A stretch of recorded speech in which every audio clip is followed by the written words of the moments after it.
Yes. Breathe. You can slow down a little bit. It's okay. As Yeah, a person, time is ticking away here. it's okay. I just get so excited about this because this is really fun stuff. So, It is. No, and I love the excitement, but as someone who listens to things at 1.75 speed, you just kicked that one up.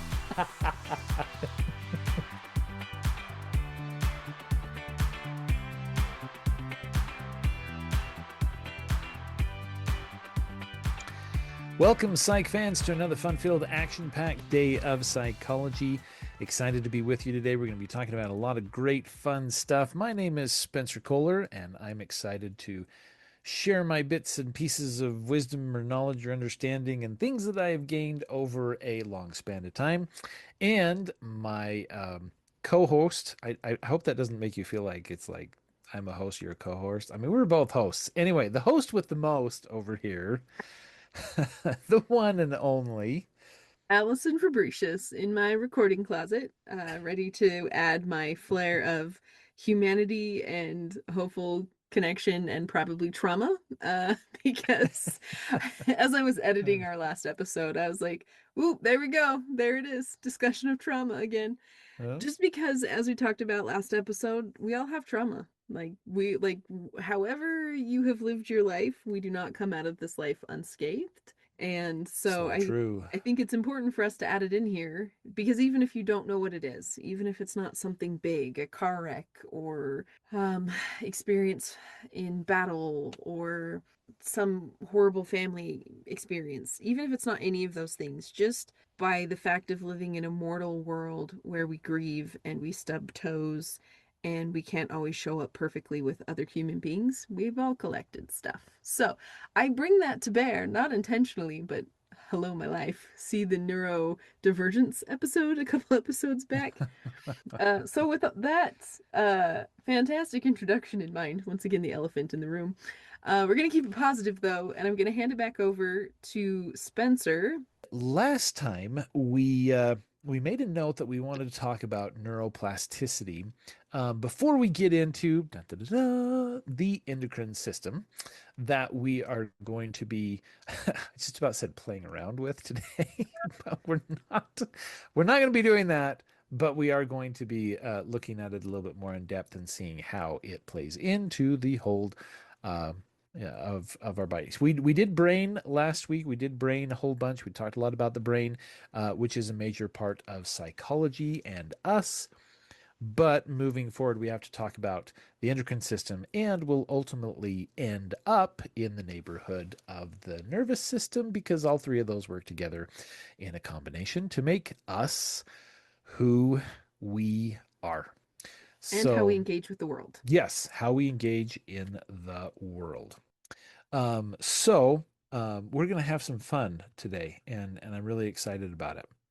Um, so I'm gonna throw this back out to Allison and say, okay, neuroplasticity. What do you know about neuroplasticity? What I mean, just piece together, shoot from the hip. I don't care. That's the whole point and purpose of this. But what do you think that is? Neuroplasticity, to my mind, is the idea that brains have the ability to change. Yeah, So love it. it is the idea that brains can reroute synapses. It's the idea that brains can get old data and interpret it in new ways with support. Yeah. So, and I okay, this is an example not of neuroplasticity, but like the brain. Oh, sweet mercy. This is not an example, but it's really an example. Here you go. Boom, Well, boom. so our brains have an amazing ability to grow and change. Hmm. That's the point. Now, I can just feel people being like, except for. So I want to address an except for in the room so then we can Hmm. revisit neuroplasticity. Our lawyers make us say this. No, I'm just kidding. Here's the exception to the Here's the rule. exception. Well, Now, it's yes. so developmental stages in the brain are very important. Yep. And so you actually need to start learning a language before the age of 5 in order Mm. to learn. No, no, no, no. Let me Yeah, clarify. I'm You, a lost cause then. So. you have to develop the skills to learn a language, to Hmm. experience a language before the age of 5. Because everybody's like, well, I'm learning Spanish on Duolingo right now. True. If you have built the synapses to experience language, you can, and that is the example of neuroplasticity. With Mm-hmm. training, with support, with consistency, you Mm-hmm. can learn a new language. You can become bilingual, trilingual, whatever. But your brain before age 5 needed that experience in order to develop the synapses to be able to learn to speak.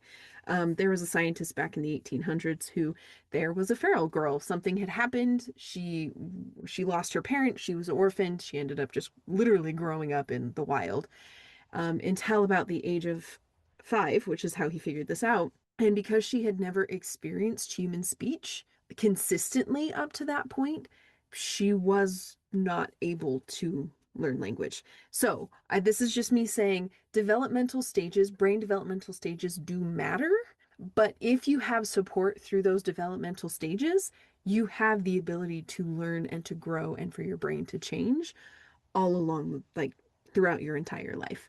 Mm-hmm. This is, however, why brain development is important at various stages and like Yes. attachment and independent, like being able to develop autonomy and being able to make connections with people are so important during different developmental stages because you develop wounds if you do not have that support during your development.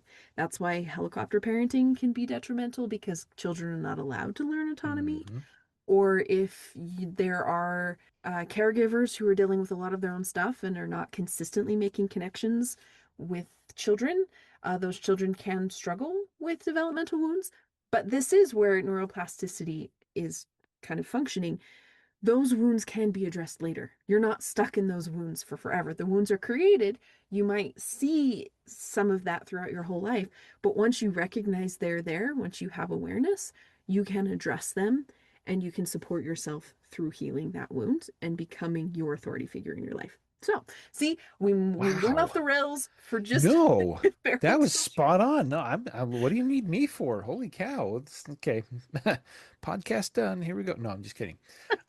Need we say more? No, that sets the stage really, really well because we're going to throw in some terminology here to kind of help folks piece a little bit this together because this is important. And I can't tell you how many times I have teenagers come to me and say, "This is just the way my brain is," right? Mm-hmm. Or even as an adult, I sit back and I look and I'm like, no, I can't train my brain to do these things. I'm like, why do I keep forgetting my keys? Because I just don't put them in the same place every time.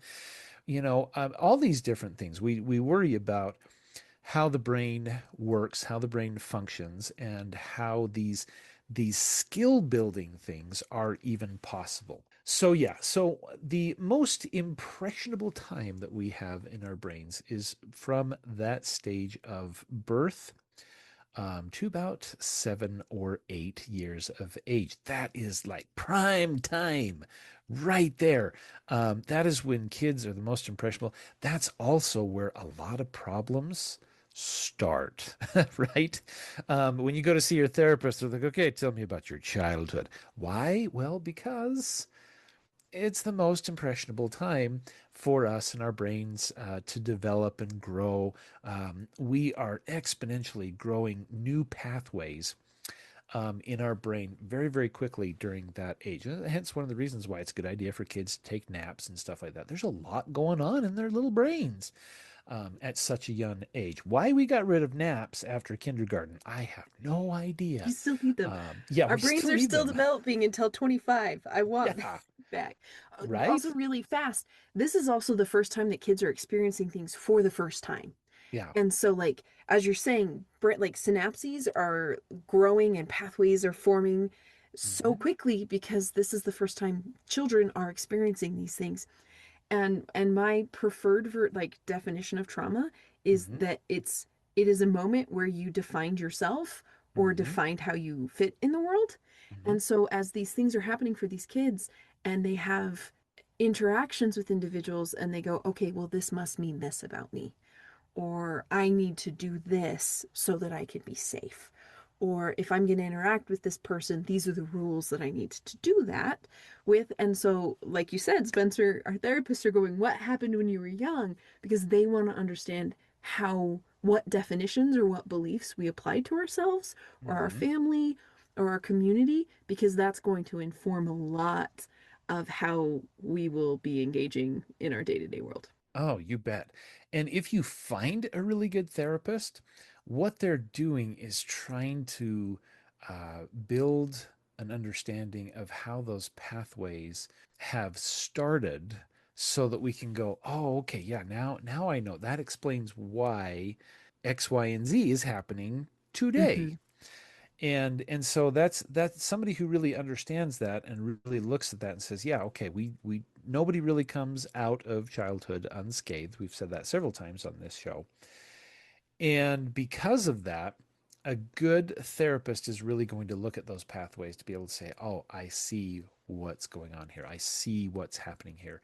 And there's a lot of different theories around this, a lot of different treatments and stuff like that. We'll talk about those probably somewhere later on down the road, not in today's podcast because we're honing in on what's going on in the brain today.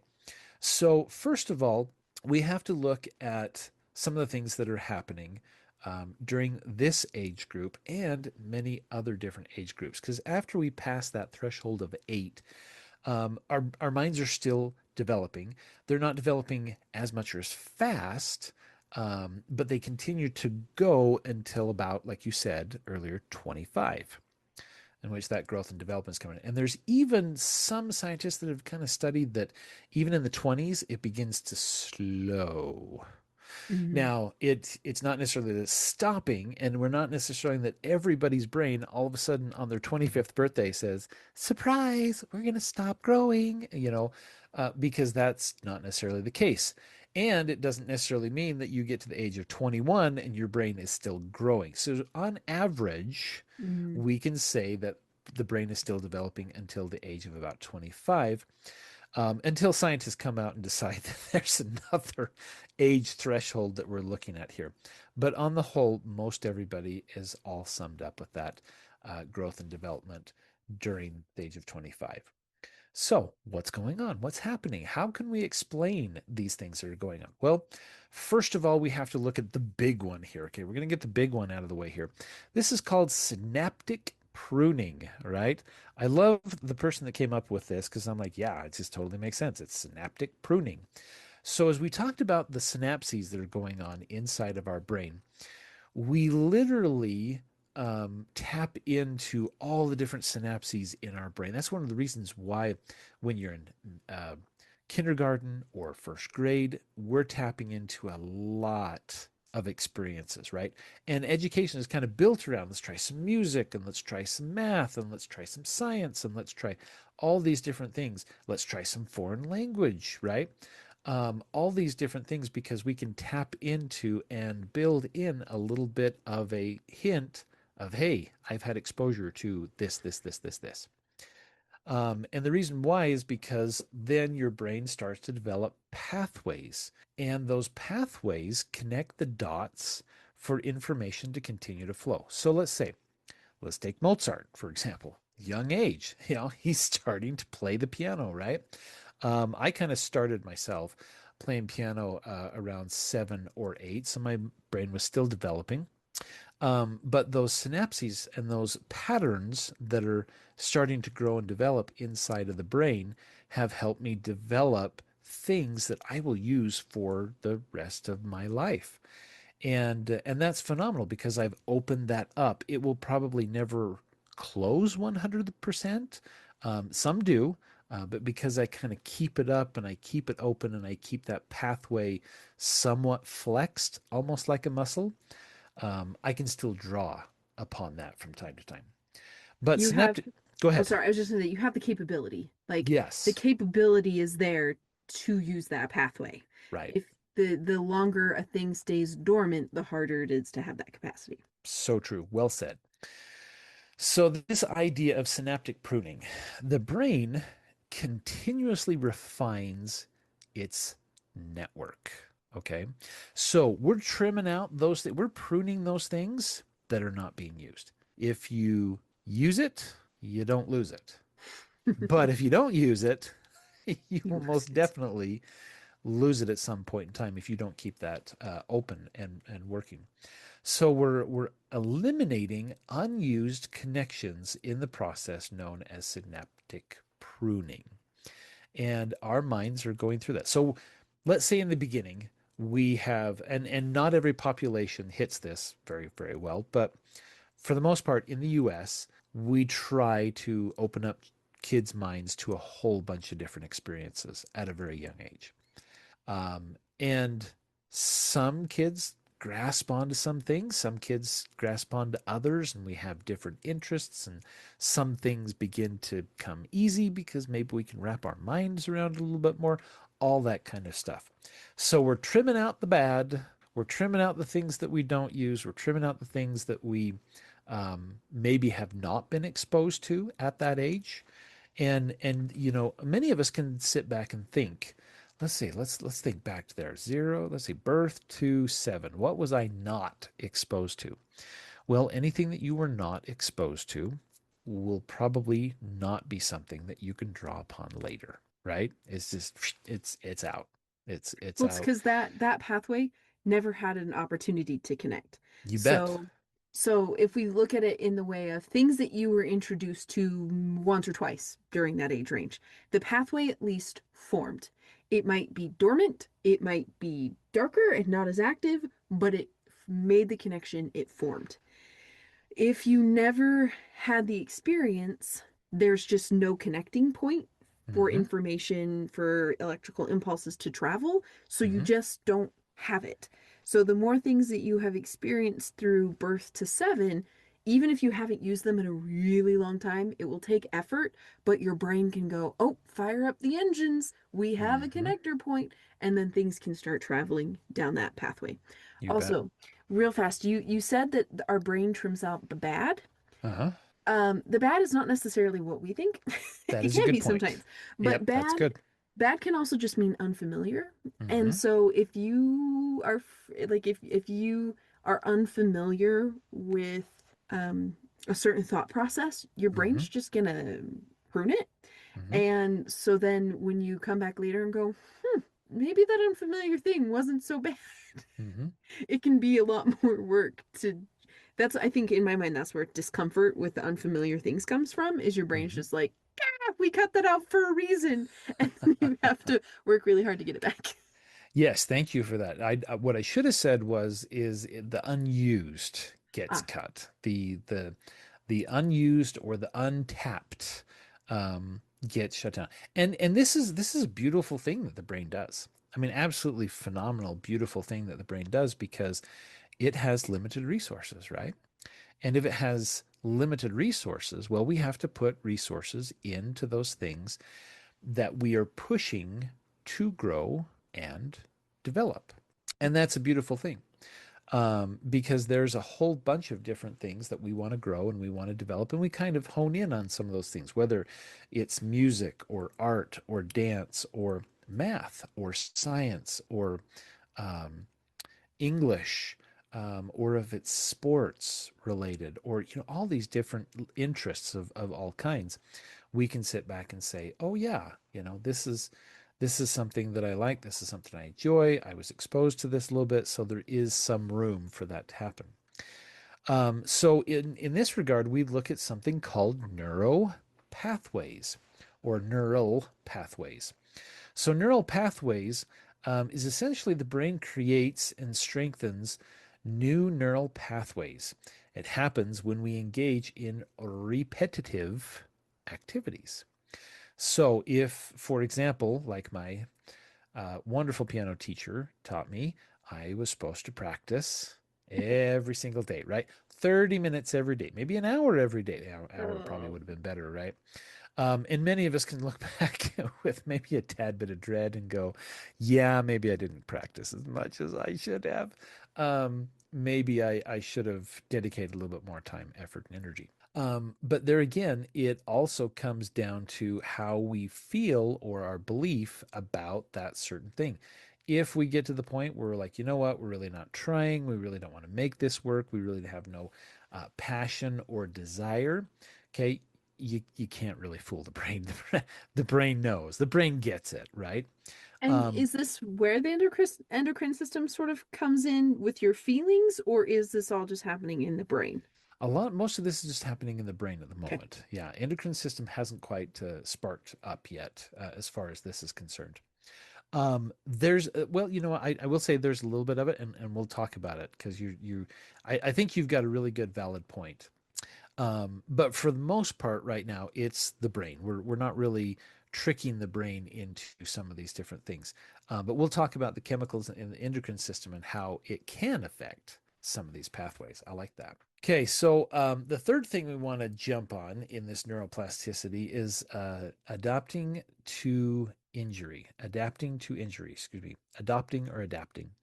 Adapting to injury basically is one of the most compelling examples of this neuroplasticity is the brain's ability to recover from some type of traumatic injury or some type of injury to the brain. Now, we can work through these specific areas if there is some injury. Now, this could be a mental injury, like a mental trauma, like somebody yelling at you, um, really, I don't know, cussing you out, bad Mhm. yelling, right? It can also mean that, in brain injury, like concussion, in sports. We're seeing kids these days, unfortunately, getting concussions at an earlier age due to the fact that the sport is rougher and people are Mhm. engaging more, and so the injuries are real and they seem to be going up. And there's a lot of research now. There's more research than we had 10 years ago about some of these issues of affecting the brain and having multiple concussions. But that Which there is again, why we have concussion protocols now, right. because we now understand more. So you wait longer times before re-traumatizing your brain, Yep. or there's only a certain amount of, like, you can only have a certain number of concussions in an amount of time before it's like, nope, we're not doing it, Uh-huh. because we do in fact want to preserve brain capacity. We hope we do, yeah, right. I mean, there is such a thing as the love of the sport, and I totally get that. But yeah, Hmm. we want to preserve as much functioning as we possibly can in the brain for as prolonged amount of time as possible. Okay, last but not least, in this plasticity, this neuroplasticity here, is learning new skills. Okay, so these are things that we're picking up a new sport or developing an artistical talent. Neuroplasticity plays a vital role in learning and developing those things. So we are layering on, okay? Just like we learn things step by step, we learn things principle by principle. Well, the synapses in the brain begin to become stronger, or we add in more. We're like, hey, let's bring in the troops here. Okay, we have to focus around this because he's not giving up on the piano lessons already. I guess there's something to this. And so that being said, there's a lot more, resources in the brain being put towards that specific thing. And we know too, right brain is more of the artistic side of things, left brain, more of the logical and science reasoning and stuff like that. Um, and so it's one of those things that those sides of the brains begin to grow and develop depending upon what we're talking about. And when So, we're talking about synapses connecting, are they mhm. crossing the corpus callosum? Is that what the thing is that that That's divides the the thing. hemispheres? Yes. That is a really good question. And you know what? I don't have the answer to that. So I'm going to have to look that up, Allison. You have stumped the dummy today. Good job. I'm impressed. Well, That is a really good question. right, because there are also synesthetes. Ah, apparently, I need to do some research too. No, but there are some individuals where Hmm. their brain naturally does cross, and Yeah. so like memories are smells, colors are Hmm. numbers. Like their brain is cross They got their recognizing. signals crossed. Yeah, and so that's why I kind of was wondering is like, Hmm. can does your brain have synapses that cross? They do to some degree, or we wouldn't have thought Right. that lobotomies were a good idea, Right. where you like legit just cut and separate the two, which Hmm. questions. Anyway, but I'd be curious Yeah. to see what you find out about that. Yeah. No, that's definitely something we can look into a little bit deeper. Because yeah, there's part of that, and there's also the idea of engaging both sides of the brain. So I've tossed out several times the use of music, right? Hmm. And music is not only an artistic side, but it's also a very mathematical language, right? And so we tend to hit on both hemispheres of the brain and in tapping into music and learning music. And I've got kids that'll ask me, well, does that happen when I listen to music? I'm like, yes, kind of, but more along the lines of getting the mathematical side of things is more about reading the music, not just And learning how listening. to count it and Right. learning then how to finger what you're counting Yeah. and experiencing the music. Right. So the whole idea behind this, and to come full circle on this concept before we move on to others, is essentially the fact that there are some therapists, psychologists, neuroscientists that study the ability that we have to teach and train our brain to adapt to different things. Now, if we come across people who have things like personality disorders, um, other types of disorders and issues that could be diagnosed, from the DSM standpoint. Um, those are things that we can teach ourselves skills and walk ourselves back from in order to help our brains adapt. So I have people all the time say, well, I am bipolar. Am I always going to have to be on my bipolar medication? Well, that's a huge individual question, and it's hard for somebody to answer. But the likelihood of there being an ability with proper treatment, whether that includes medications and therapy and learning of new skills or developing new pathways, all those different things, there's a possibility that anybody can walk themselves back from some of these issues that we all seem to face. The other side to it too is that a lot of people have come up to me and said, well, here we have all these people that have social anxiety. Well, do you think that has something to do with our cell phones today, right? And yes, our environment does play a huge part of our brain development, Hmm. right? How we are raised, where we are raised, the environment in our home, the accessibility to technology and how that affects our brain, the amount of time, you know. So there's all these different debates that are up, and people are talking about a lot of different things that are going to happening, and we're not going to dive into what's right or wrong or what should or should not happen, but just know that yeah, our brain, because of the neuroplasticity of it, is constantly adapting to a lot of things all the time. All these things that we're throwing at them. Which is also where epigenetics come in, which is the Oh, yeah. interplay between your genes and your environment, Hmm. which is I could do an entire, like, we could have an entire discussion on that. We So, keep opening these boxes. because the brain is so cool, but just Yeah. also know that, like, even individuals in the same family might have diverse um, development, Hmm. psychological, mental development, because they have a different mix of alleles and a different mix of dominant and recessive genes that can then be triggered by different environments. Because oldest children could have a different experience in the home than youngest children, Hmm. so their genes could be triggered in different ways. So that's also a piece of this brain development, neurological development. Yeah. So, the last thing I want to touch on is the fact that some people look at things like pain. I recently read a book, and this is what kind of really got me excited about neuroplasticity. And the whole idea is that if we suffer an injury, like if we're in a car accident, and we are in a situation where our body has had some type of pain, like we hit our back, for example, and we have back pain. And we walk away from the car accident and everything, and the doctor says, "Okay, give it, about 6 weeks, and you should be fully healed." But we come back after 6 weeks, and we're like, "Doctor, I still have pain in my back. I still need more pain medications, or I need more help, or I need more physical therapy, all these different things." And the doctor looks and checks and says, yeah, you had plenty of time to heal. I don't know what's going on. I don't really have an answer for you. Don't really know what to do. In some cases, it can be that over those 6 weeks worth of time, your brain has responded to the pain and goes, oh, why is tomorrow going to be different than yesterday? Right.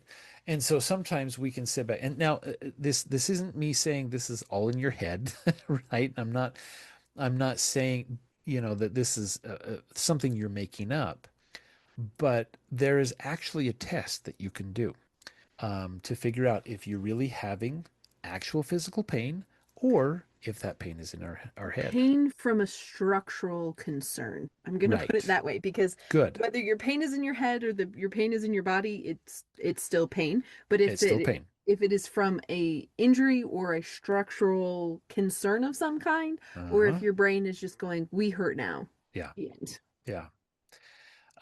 Thank you for that clarification. I appreciate it. And I think one of the things that's important to say here is the fact that if you are healed, if the doctor looks, checks, the tests are run, everything looks good, but there is still residual pain, then that's something to where we can work on it from a neuroplasticity approach. And that's what's cool. That's amazing. It's like, oh, wait, what? I don't have to be stuck on pain medications for the rest of my life. And here's the example given in the book that I really, I was just like, yeah, this totally makes sense.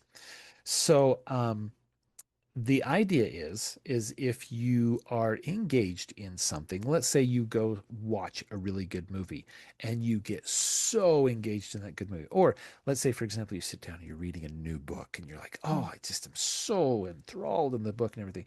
And during the time that you're reading or watching this show, the pain is not there. That can, and then all of a sudden you're done reading the book, you're like, oh man, I sat too long, and oh, the pain, what's happening is the brain is like, oh, I'm focused on something else. It doesn't mean that it's not necessarily reading the pain. It's just that there's not pain, or our minds are not expecting there to be pain there at the moment. And so there can be a certain amount of training because obviously there's no pain when you're distracted.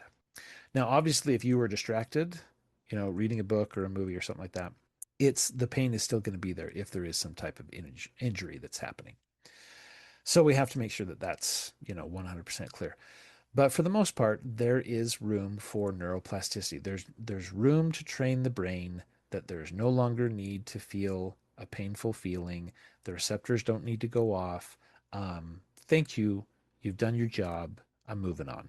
Type of deal, type of situation. And that to me is really exciting. That whole thought or idea that we can live, pain free. And there's even a clinic out in California. There's probably a few others. There are pain clinics that work strictly with neuroplasticity in the brain in order to help people through some of these problems and difficulties. So, So the university offers Hinge Health, which is like a physical therapy and health coaching app. So you can actually talk to a physical therapist and things. And I injured my shoulder a number of years ago and then ended up having shoulder surgery. So I'm one of those examples of the structure itself has, in theory, healed. But did I re-injure it? Did I not re-injure it? Is something else coming up in my life? And so my brain's like, pain's something we know. Let's let's face the pain instead of the thing that I don't know how to deal with. It's our brain's way of having control when that happens. That's at least my version of that. And so your body goes, "Oh, let's deal with pain because that's at least something that we have some control over because we're familiar with it." So, mhm. part of what's actually happening in this Hinge Health app is they're doing neuroplasticity training. Like they're actually explaining, "Okay, our brain can feel pain when physical injury is not present. So the best way to do it is to just start helping your body gain new evidence that you can move. Not even move without pain, but it's just like, let's start moving, let's increase flexibility, let's do these things. And then as you work with this physical therapist, then you can also then she just this last week was like strengthening exercises. Let's try that and see if doing those within reason can also help your shoulder decrease pain. And what's interesting is it has been helping. I do still have a question or two about if I actually did end up partially dislocating it again. Mm-hmm. Um, because my body does that sometimes. But it is interesting that even as I'm applying these things and I'm moving and I'm doing specific stretches and strengthening exercises, my body is remembering how it works. And so then my brain is going, oh, we don't have to worry about this so much. So it's like it is this interesting interplay between our body and our brain of giving your brain new evidence to experience things in different ways. Yeah, totally. I love that. Couldn't have said it better. I really like that, and I think that's kind of a good place. I need I say more, Allison. That's beautiful. I think that's a great place to leave it and move on to the endocrine system because there's a lot more that we'll talk about over and we'll refer quite a bit to the neuroplasticity of things as we talk about some of the other topics later on. So don't think it's going away for good. But it's just to give you kind of a baseline thought of some of those things. And it's something that where a lot of you can go out and you can look up a lot of this information on your own to learn a little bit more about it. So in the latter half of today's discussion, we're going to be looking at the endocrine system. And I think this is just absolutely a phenomenal system for us and for our bodies. And we're going to talk about how it's all interconnected too, which is absolutely amazing. Now, there's a lot of terms here and a lot of different Mm-hmm. parts that we're going to talk about. Obviously, there's no test on this, so take notes if you want to. But we're going to be talking about a lot of different glands, and we're going to talk about some of the things that these do here because it's important. So um, to set the stage for this, I think many of us can relate to the fact that when we go out and are physically active, all of a sudden we feel better or we feel kind of a high or there is some sense of change in our body for some type of satisfaction. So for example, for me, one of the things I like to do, I like to go for a walk, right? Going for a walk is a great thing to get the body moving and get things flowing well. The blood flows really good. And there's a lot of different things that are going on and happening while we are in motion. And that's one of the reasons why I think a lot of doctors and a lot of psychologists, a lot of therapists are eagerly and anxiously trying to help all of us move because it is so good for our bodies and we just simply don't move enough and so therefore it creates we're literally creating a blockage here or a decrease in some of our body being able to function Mm-hmm. as it should. So we're going to start back in the brain here because there's some areas too that have to do with the brain, and then we're going to go all the way down the body. Okay. So first of all, we're going to talk about the pituitary gland and the hypothalamus. Those are just kind of above the spinal column in the brain, kind of towards the lower part of the brain. There, the pituitary gland is a little itty bitty pea-sized thing. It's really small, not too big at all.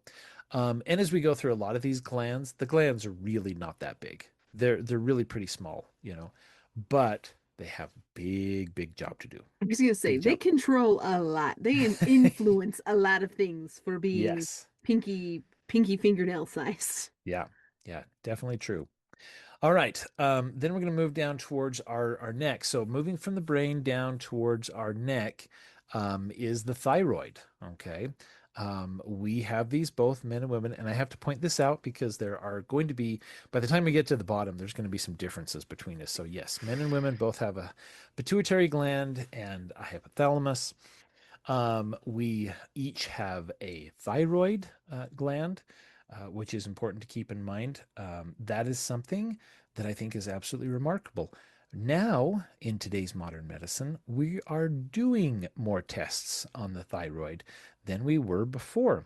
If you go back, 10, 15, 20 years, we weren't, that was not necessarily part of the whole blood panel, that we Hmm. would take. If you go into the doctor and see him for an annual checkup, that was not necessarily a thing. We just were like, yeah, the thyroid, it just kind of hangs out there. It's kind of in the neck.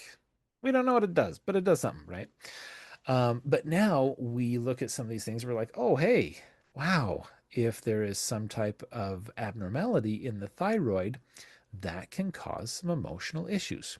We'll talk a little bit more about what those may end up be.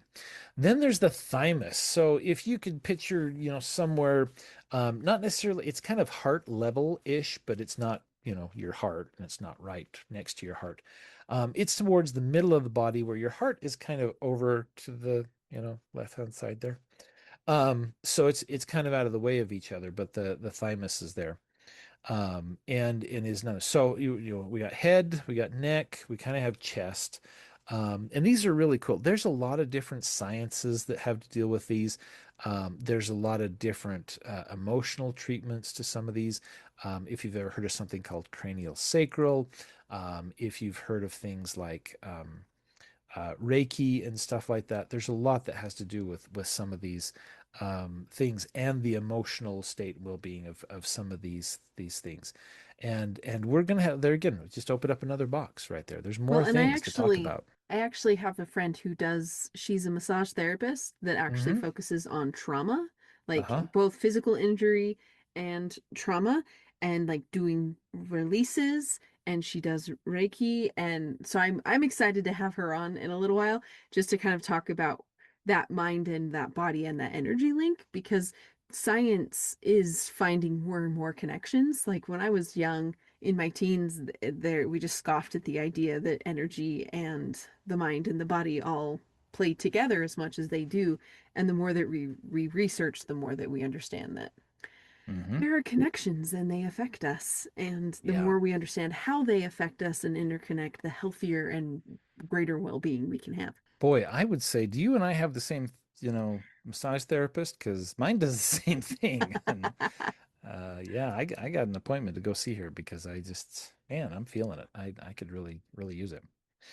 Moving down there again, we're going to the adrenal glands, which are kind of towards the back of our body, kind of close to where our pancreas is. Stuff. Anyway, they're kind of mid, not quite to your waist, about a couple inches above, towards the back. That's kind of where they are, fixated in the body. If you ever look up any of these, if you ever Google a picture of the endocrine system, it'll show you where they are exactly. And there again, there's the pancreas there that's a part of that. And then so far we've talked about everything that is common in men and women, but this is where the great divide happens. Okay. Um, That so X and Y chromosome show yes, themselves. I love that. So for men, with there's testes, and in the here we have testicles that essentially are secreting the hormones testosterone, right? And we can look at those levels of testosterone. I'll get it. Yeah, there we go. Testosterone is important for male development in many different ways. Testosterone has to do with our energy, right?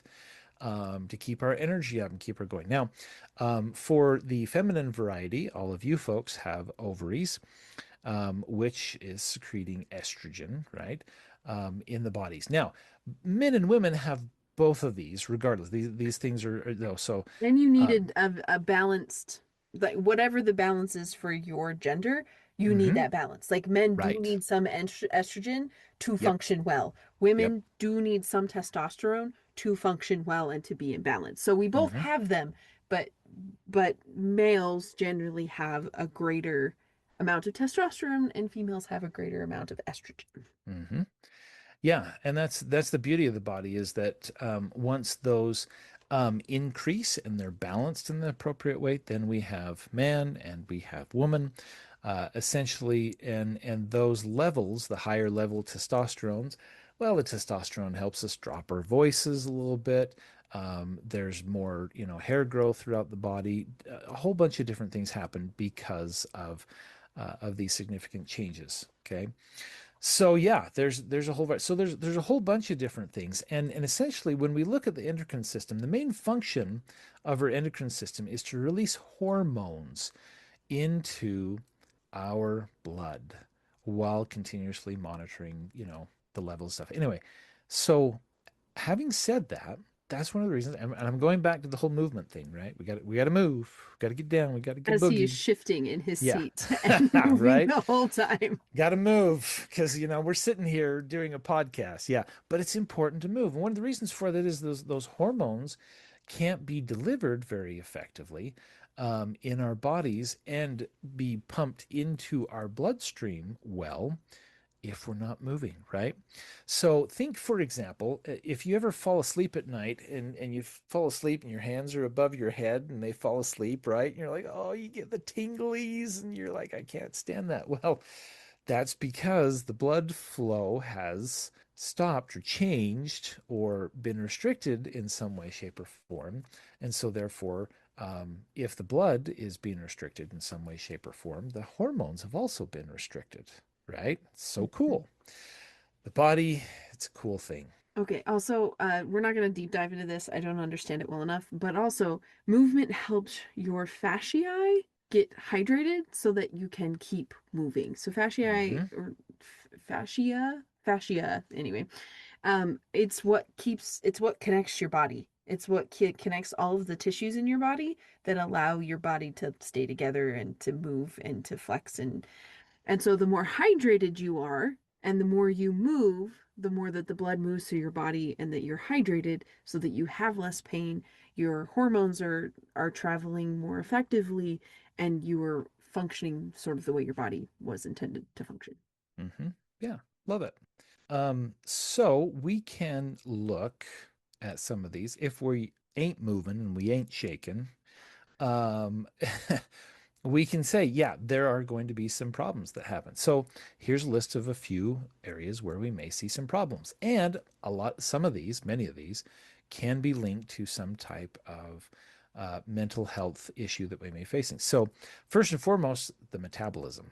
Okay. Mm-hmm. Many of us nowadays have a little bit slower, okay, at least at my age, we have a little bit slower metabolism, and it changes the rate in which our food is processed through our body. Another part of this has to do with blood sugar, blood pressure, electrolytes. Okay. That's one of the things that's really big and really important, having enough electrolytes in our system. Growth and development. And we've talked about the brain growing and developing. And if our hormones are not balanced, and if we're not achieving this good flow, yeah, there's growth and development issues that can happen in our brains and in our minds and in our bodies. Now, that doesn't necessarily mean that, you know, if you don't get enough hormones, well, you're not going to grow as tall as you want.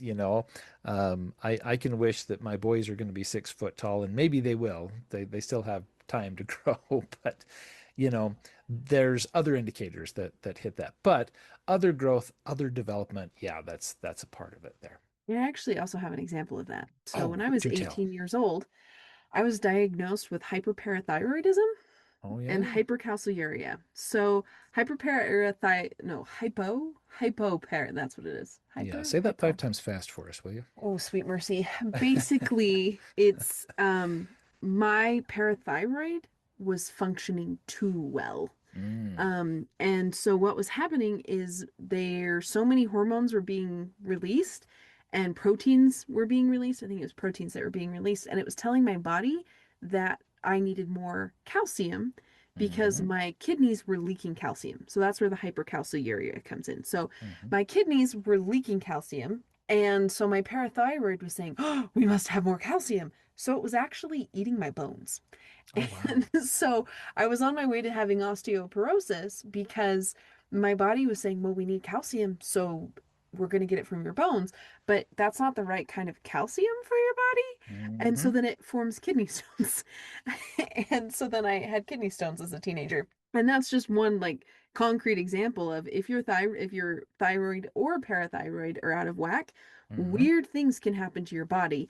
And in sort of this explanation or instance, I had brain fog a lot Mm-hmm. because my body was so far out of balance. My brain just couldn't function. It didn't Yeah. have what it needed to talk Mm-hmm. to the rest of me. And brain fog is actually like a clinical symptom of your brain can't talk to the rest of your body because you don't have what you need in your bloodstream. Mm-hmm.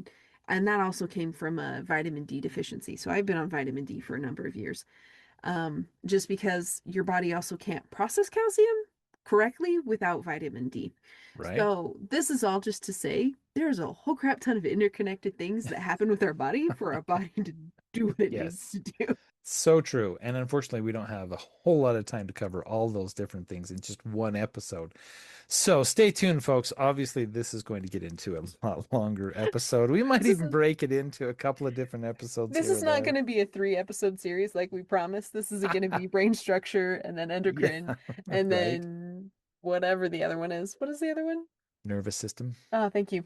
This is not going to be that because there's so much, but it Mm-hmm. also matters because this is the foundation of how we function as humans. Like Mm-hmm. when we're out of balance or we're not feeling like we have neuroplasticity or like the brain and the body interact so much more than we give it credit for. And so when Mm-hmm. some part of us is out of balance, it throws everything else out of whack. And Yep. so it's important to understand where those connections are so that we know if we're helping them be healthy or not. And we're Mm-hmm. supporting ourselves to be a well rounded, well functioning human being. You betcha. All right, we're going to very quickly connect some dots between some of these glands and some of these organs with their accompanying said chemical that they Oh, produce. mm-hmm. So, one that we missed in here is the pineal gland. The pineal gland is a tiny gland in our brain. It's kind of right next to the pituitary gland, but it's up there in the brain. Just, hold that in your mind. Ha, all pun intended. Okay, Let so it fall out. the pineal gland has a lot to do with the hormone melatonin. And so, yeah, when we're having issues with falling asleep, when we're having issues being at rest and stuff like that, the pineal gland has to do a lot with the melatonin. Pituitary, we started out with that. That's the pea-sized gland at the base of the brain, below the hypothalamus there. It releases 8 different hormones, if you can believe that.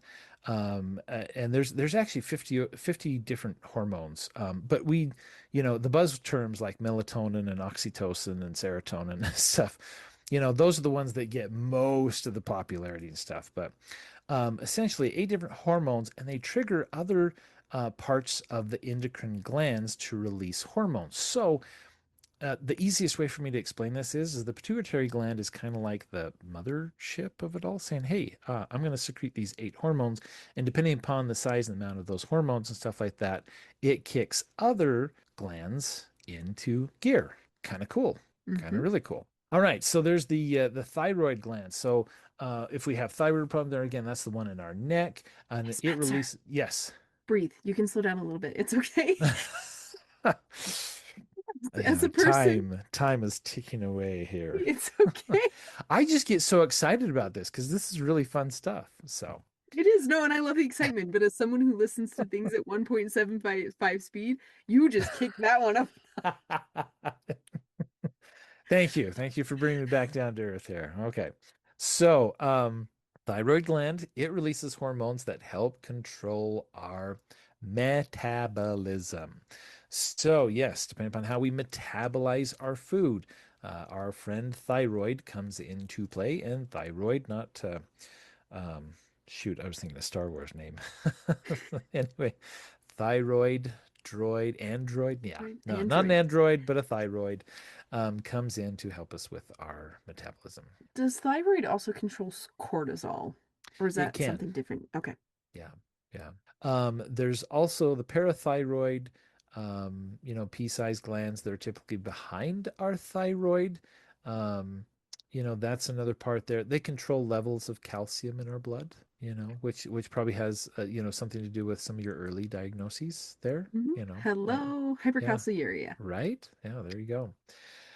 Adrenal glands, these are the ones that they're kind of on top.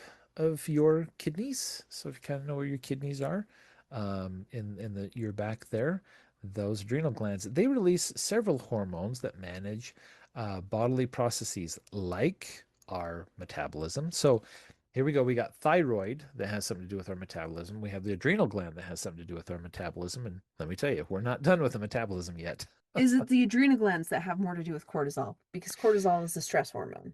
Right. Yeah. Okay. Because there again, we're looking at metabolism, we're looking at blood pressure, and we're looking at stress, which cortisol is linked to that stress hormone. So yeah, yeah, good job. See, look at that. You're connecting all these dots so well. It's all so awesome. So then we look at the organs. So those were the um, glands. Now there are some organs. Now we talked about the hypothalamus that was there. This is where it makes two hormones that are pituitary gland stones and release things like oxytocin, dopamine, and a couple others. But the biggest ones that we kind of buzz terms is the oxy and the dopamine that come from the hypothalamus. And Um, oxytocin is the connection hormone, uh-huh, yep, and dopamine is the motivation slash happy hormone. very much Well, one true. of them. Yeah, Serotonin also dances there. yeah. And that hypothalamus doesn't get a pumping or working very well if we're not, there again, moving. if we're not if we're not out walking, or if we're not running, if we're not pumping iron or doing physical activity, our dopamine levels can go down, or they will go up. That is, some people call it the euphoric feeling, when they're out running. I have never experienced that in my entire life, but I have heard tell that there are some people, you runners out there, know exactly what that's all about. So, okay. So then we have our pancreas, and that's in the abdomen, it's in our belly region, stuff like that. It's part of our digestive system. It deals with insulin and uh, yeah, pretty much the insulin blood sugar levels, and maintains that healthy blood sugar level in there. Let's jump to Before we jump though, really oh, go fast. for it. What So have you got? insulin and blood sugar matter because that's what levels your energy levels out. Yes. Yeah. So glucose and insulin, well, so insulin is released into the bloodstream to help sort of digest or take apart the food that you just ate. Mm-hmm. And so if you have problems with, if you have diabetes, if your pancreas isn't doing what it needs to be doing at the levels it needs to be doing it, then you have a lot of sharp hikes and a lot of drops because Mm-hmm. that insulin, appropriate insulin production and release, is what allows your metabolism to kind of flatten so that Mm-hmm. you're not having, oh, I have so much energy and I'm crashing.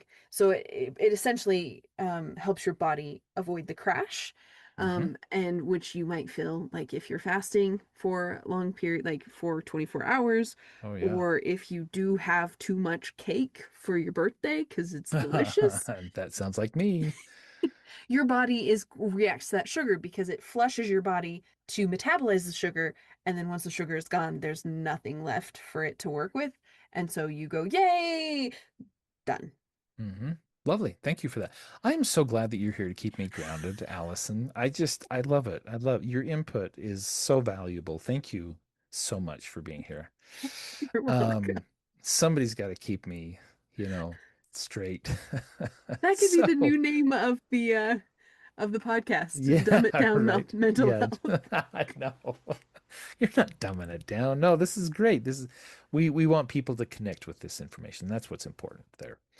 Um, so our sex hormones. Okay, so we have the ovaries in women, we have the testes in men, um, and these are areas that control the menstrual cycle for women. Pregnancy obviously is a big one, but there again, um, if your estrogen is low, you can also have low energy, Mhm. right?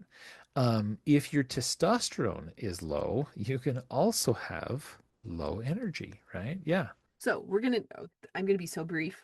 I hope we do an entire you're episode good. on this later, because a woman's cycle is both equal parts so fascinating and so painful.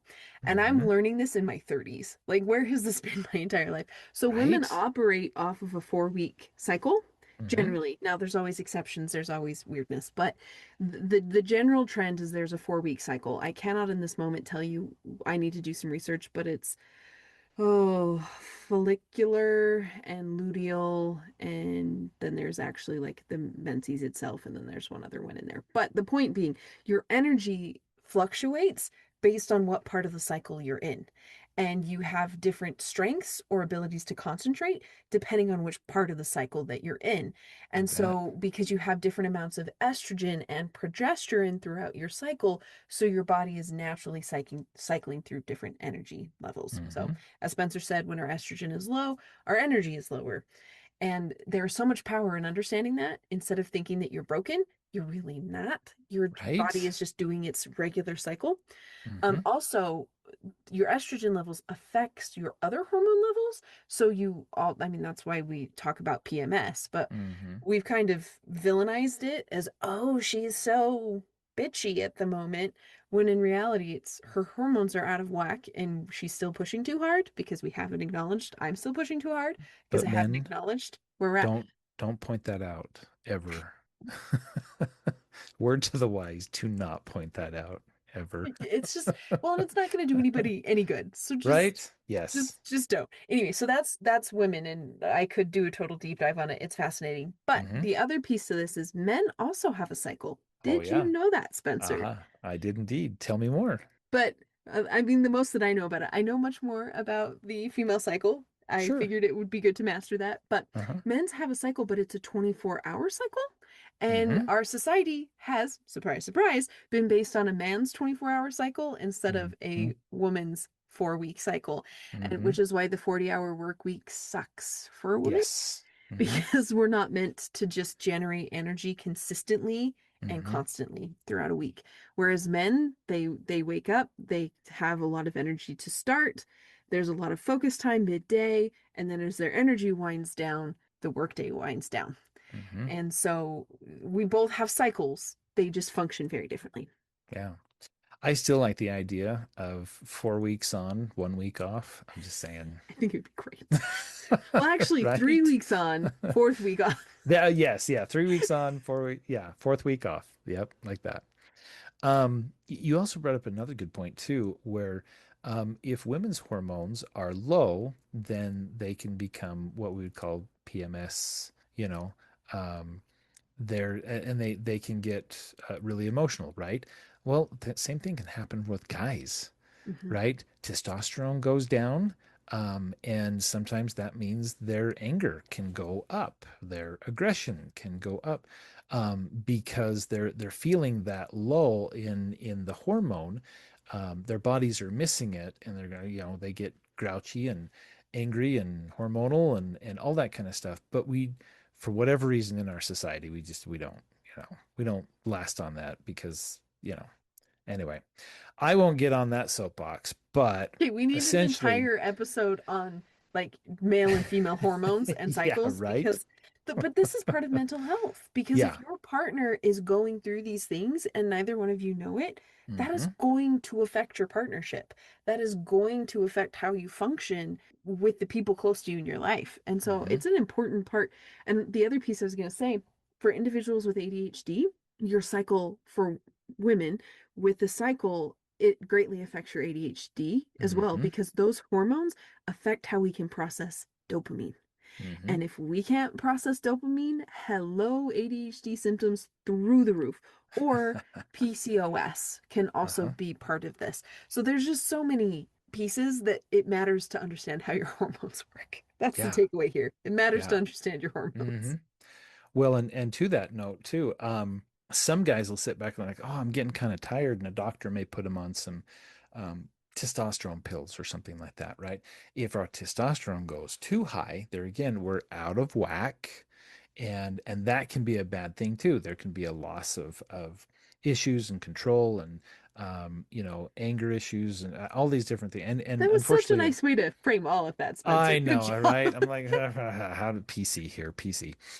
Because yeah, I mean it really it really is, it really does come down to if our hormones are out of balance, then and it's almost like a domino effect, like you said, Hmm. if some of these sexual hormones are not being secreted like they should be, then it can throw other things out of whack. The dopamine and the oxy and the serotonin, all these different things. Because if one's low and the other one's anyway, so it can throw us off. So for those of you who are listening to this, it's important for you to understand that if you are feeling a change or if you're experiencing some of these ebbs and flows, it could mean that there are some hormones in the body that are fluctuating. Or there may be certain parts that we have talked about today that are not necessarily producing enough, or sometimes they may be producing a little bit too much. And if that's the case, it's always a good idea to go to your doctor and get a full panel blood work in which they do test the hormone levels of these folks. Just on a side note, just so you know, this is a thing.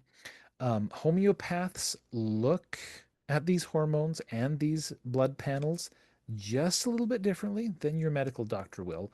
So some people I know have asked me over the years, well, my medical doctor says I'm within normal parameters and normal range, but my homeopathic doctor says I'm way off, I'm off the deep end there and stuff. So yes, there are some differences there that need to be noted. But the most important part is that you get them checked, have them looked at, and see where you are in that grand scheme of things, because it could answer a lot of problems. It could answer your sleeping problems, right? It could answer your agitation problems. It could answer some social anxiety things. If you already have social anxiety and your hormones are out of balance, it can make it worse, right? And so keeping those in balance. And I love too how you talked about earlier how the vitamins work together and Hmm. how important that is, right? We have to have vitamin D and calcium together because the body doesn't absorb vitamin D unless we have a proper amount of Your calcium. body, your body can't absorb calcium unless it has There vitamin we go. D as the writer. Right. That's why we're also encouraged to get the sunshine. So for Yeah. a regularly functioning body, you need about 15 minutes of sunshine Mm-hmm. without like you need like bare skin. Your skin is the thing that absorbs the vitamin D that then Mm-hmm. lets you metabolize it. So for most individuals, going outside for 15 minutes is enough for your body to get what it needs. For Mm-hmm. me, because my parathyroid was out of whack, um, I no amount of sunshine was going to help that. So I ended Yeah. up on a really high dose for a while, and now I've weaned it off, and I just kind of am doing supportive doses. But it's because my body couldn't absorb the calcium. It was becoming kidney stones. So Mm-hmm. vitamin D and calcium play well together. I think different amino acids. So like rice and beans are a perfect amino acid protein. They form a complete Combo. protein Mm-hmm. combo so that your body actually has all of the nutrients that it needs to help your body function all the ways that it should. So Mm-hmm. I'm gonna put a plug in. This is why nutrition matters. Yes. Because yes, they encourage they ooh, that sounded I'm othering them. I'm othering the medical community. I don't mean to do that.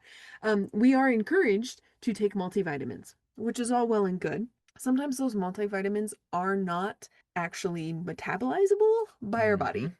And so we are meant to have a varied diet because as the more variety of food that we eat, the more that we're taking in the nutrients our body actually knows what to do with.